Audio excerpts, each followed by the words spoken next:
తెలంగాణలో స్థానిక సంస్థలో బీసీలకు భారీగా రిజర్వేషన్లు కల్పిస్తూ రాష్ట్ర ప్రభుత్వం చారిత్రాత్మక నిర్ణయం తీసుకుంది. బీసీలకు 42% రిజర్వేషన్లు కల్పిస్తూ జీవో నెంబర్ 9ను విడుదల చేసింది. ఈ రిజర్వేషన్ల ఆధారంగా రానున్న స్థానిక సంస్థల ఎన్నికలు జరగనున్నాయి. ఈ క్రమంలో ఇవాళ ముఖ్య కార్యదర్శి, డీజీపీ, ఉన్నతాధికారులతో రాష్ట్ర ఎన్నికల సంఘం సమావేశం జరగనుంది. ఈ సమావేశంలో స్థానిక సంస్థల ఎన్నికల నోటిఫికేషన్, భద్రతా ఏర్పాట్లపై చర్చించనున్నారు. బీసీ రిజర్వేషన్ల విషయంలో భూసాని వెంకటేశ్వరరావు కమిటీ సిఫార్సులను రాష్ట్ర ప్రభుత్వం ఆమోదించింది. రాష్ట్ర వ్యాప్తంగా జరిగిన సమగ్ర సామాజిక, ఆర్థిక, విద్య, ఉద్యోగ, రాజకీయ సర్వే ఆధారంగా 42% రిజర్వేషన్లను నిర్ణయించారు. ఆర్టికల్ 40, 243D, 243Tతో పాటు డైరెక్టివ్ ప్రిన్సిపల్ ప్రకారం ఈ రిజర్వేషన్లు కల్పిస్తున్నట్లు రాష్ట్ర ప్రభుత్వం స్పష్టం చేసింది.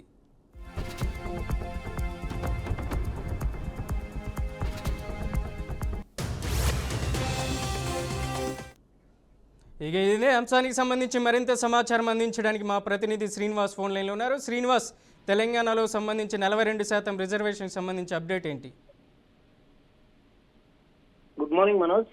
తెలంగాణలోని బీసీ రిజర్వేషన్స్ జీవోను విడుదల చేస్తూ స్థానిక సంస్థ ఎన్నికల్లోని బీసీలకు 42% రిజర్వేషన్ కల్పిస్తూ జీవో కూడా చేయడం జరిగింది. దీనికి సంబంధించి చూసినట్లయితే నేడు అనేక విషయాల మీద బీసీ రిజర్వేషన్ సంబంధించిన ఆర్టికల్ 40 ప్రకారం సంబంధించినటువంటి పాలసీ మ్యాటర్స్ సంబంధించినటువంటి డిస్కస్ కూడా చేస్తారు. ఈ రోజు రిజర్వేషన్ సంబంధించినటువంటి విషయాలన్నింటి మీద క్షుణ్ణంగా పరిశీలించి తదనంతరం జరిగేటటువంటి విషయాలలోని బీసీలకు స్థానిక సంస్థల్లో కావాల్సినటువంటి వాటా, దానికి సంబంధించినటువంటి పూర్తి సమాచారాన్ని కూడా ఇప్పటికీ సిఎస్ తో పాటు డీజీపీతో సమావేశం కానున్నారు. ఈ రోజు సమావేశంలో పూర్తి స్థాయి అంటే స్థానిక సంస్థ ఎన్నికల నోటిఫికేషన్ వచ్చేటందుకు కూడా సర్వం సిద్ధం చేసినట్లు కూడా తెలుస్తుంది. ఇకపోతే తెలంగాణ వ్యాప్తంగా జరిగినటువంటి బీసీ రిజర్వేషన్ కాకుండా జాతీయ స్థాయిలో బీసీ రిజర్వేషన్ కమిషన్ తో పాటు తెలంగాణ స్థానిక ఎన్నికలకు సంబంధించి ఒక కొలిక్కి వచ్చింది. ఈ రోజు సాయంత్రం లోపు నోటిఫికేషన్ కూడా వచ్చే అవకాశం ఉన్నట్టు కూడా తెలుస్తుంది మనోజ్. దీంతో పాటు తెలంగాణలో ఉన్నటువంటి అంత జిల్లా కలెక్టర్ తో పాటు అక్కడ ఉన్నటువంటి ఎస్పీలకు కూడా ఆదేశాలు జారీ చేశారు. ప్రోటోకాల్స్ కానీ సంబంధించినటువంటి ఎలక్షన్ కోడ్ వస్తున్న క్రమంలో దీనికి సంబంధించిన పూర్తి సమాచారం అయితే చేరవేసేందుకు అయితే సర్వం సిద్ధం చేసినట్టు తెలుస్తుంది మనోజ్. శ్రీనివాస్, మనకు ఉన్నటువంటి సమాచారం ప్రకారం తెలంగాణ ఎన్నికల నగార నోటిఫికేషన్ ఎప్పుడు విడుదలయ్యే అవకాశం ఉందంటారు? బీసీ రిజర్వేషన్ సంబంధించినటువంటి అంశాలు గతంలో పెండింగ్ గా ఉండడం వల్ల కొంతకాలం జాప్యం జరిగిన విషయంతో పాటు ఇప్పుడు బీసీ రిజర్వేషన్ సంబంధించి పూర్తి స్థాయి అంటే ఒక నివేదిక సమర్పించారు. క్లియరెన్స్ వచ్చిన సందర్భంగా ఈ రోజు సాయంత్రం వరకు నోటిఫికేషన్ విడుదలయ్యే అవకాశం ఉంది. వచ్చే నెల ఎన్నికలు కూడా జరుగుతాయనేది స్పష్టత అయితే కొనసాగుతుంది మనోజ్. శ్రీనివాస్, అలాగే మనం చూస్తున్నాం ఇవాళ లేదా రేపు నోటిఫికేషన్ విడుదలైతే ఎటువంటి సమస్య ఉండే అవకాశం ఉండదు, లేదా ఆలస్యం జరిగితే ఈ 42% రిజర్వేషన్లు అలాగే ఎస్టీలకు ఉన్నటువంటి 27% రిజర్వేషన్లు టోటల్ 65 ఈ రిజర్వేషన్లకి కోర్టుకు వెళ్ళే అవకాశాలు కూడా కనిపిస్తున్నాయి. ఇది జాప్యం జరిగే అవకాశం ఉందంటారా?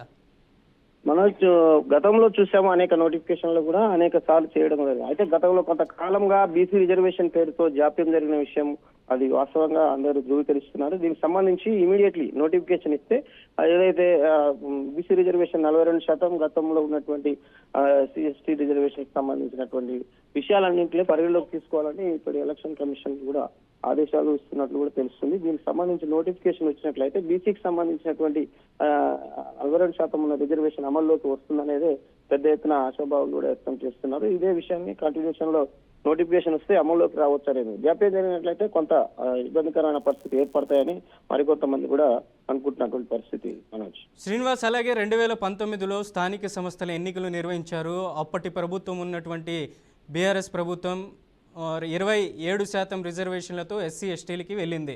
ఇప్పుడు 2% తగ్గించి 25% రిజర్వేషన్లతో తెలంగాణ కాంగ్రెస్ గవర్నమెంట్ ఎన్నికలకు వెళ్తుంది. దీంట్లో ఎస్సీ ఎస్టీలు కోర్టుకు వెళ్ళే అవకాశం ఉందంటారా? గతంలోని రిజర్వేషన్ ను పోల్చుకున్నట్లయితే గతంలో బీసీలకు రావాల్సినటువంటి రిజర్వేషన్లను వాటాని అక్కడ ఉన్నటువంటి ప్రభుత్వం కానీ అప్పుడు ఉన్నటువంటి రిజర్వేషన్ విషయాలలో కానీ ఇది చేయట్లేదు. దీనికి సంబంధించిన విషయాలలో పూర్తిగా అంటే ఆ జీవోలు తెచ్చి బీసీల వాటా ఎవరి జనాభా దామాష ప్రకారం ఉన్న వాటాను తేల్చినటువంటి ప్రభుత్వం దానికి సంబంధించిన విషయాల మీద క్షుణ్ణంగా ఒక అది జీవోని కూడా తేవడం జరిగింది. ఈ జీవో ఆధారంగానే నోటిఫికేషన్ కూడా విడుదలవుతుంది అనేది కొంత ఆశాభావులు అయితే వ్యక్తం చేస్తున్నటువంటి పరిస్థితి Manoj. Right, thank you for the update Srinivas.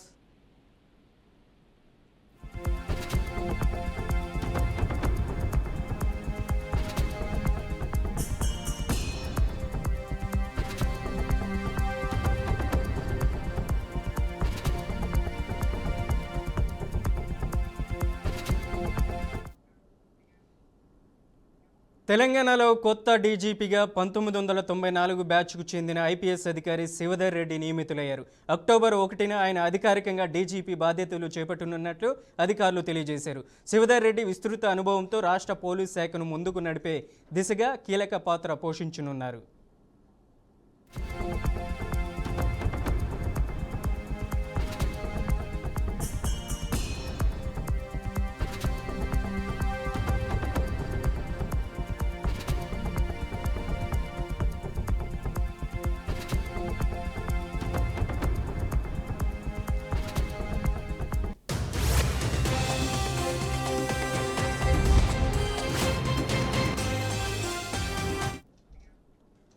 Guntur నగరపాలక సంస్థలో పనిచేస్తున్న ఓ పారిశుద్ధ్య కార్మికురాలు కన్నీటి పరితమవుతూ ఆవేదన వ్యక్తం చేసింది.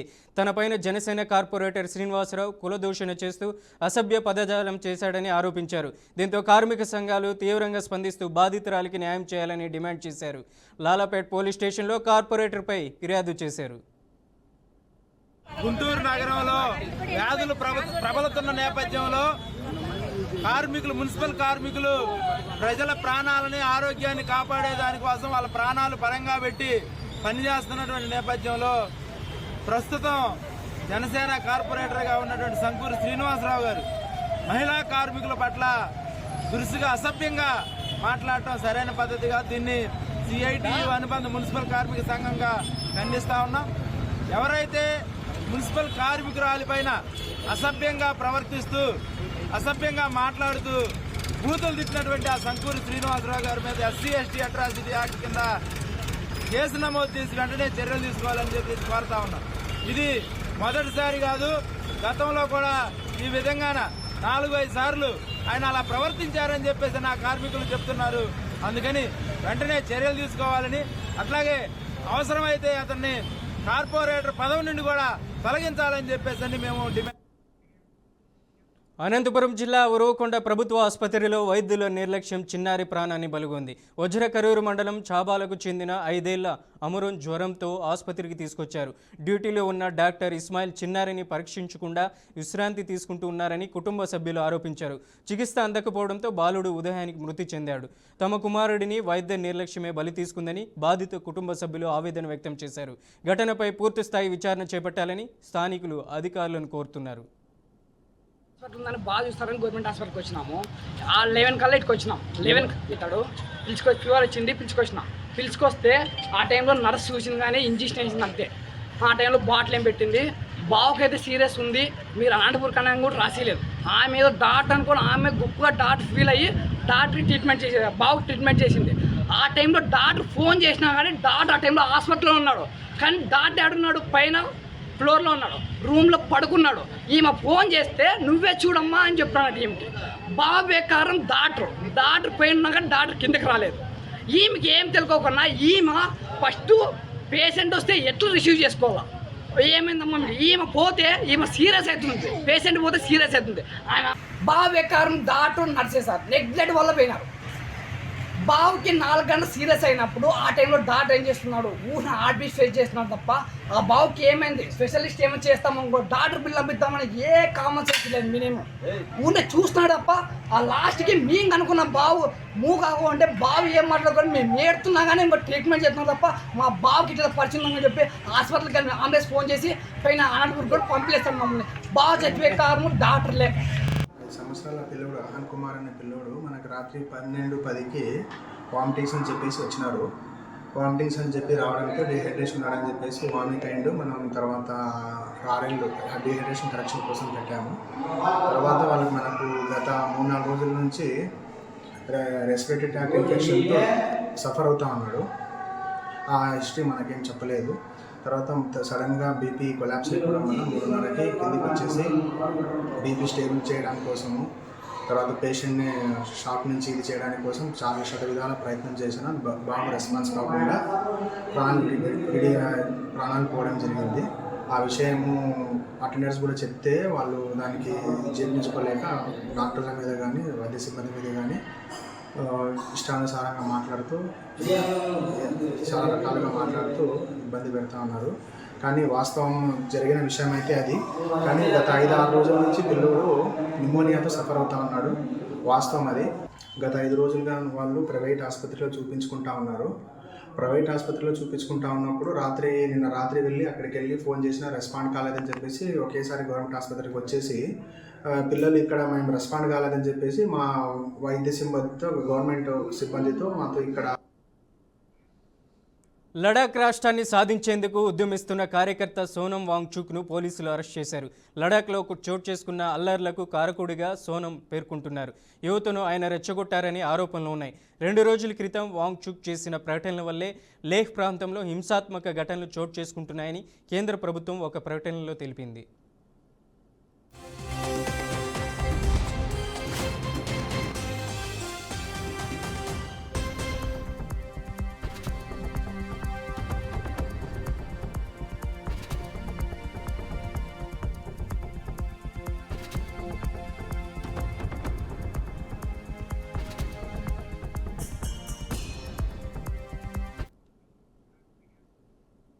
ఇవి బులెటిన్ విశేషాలు. మరిన్ని న్యూస్ అప్డేట్స్ కోసం చూస్తూనే ఉండండి బీఆర్కే న్యూస్ తెలుగు సత్తా.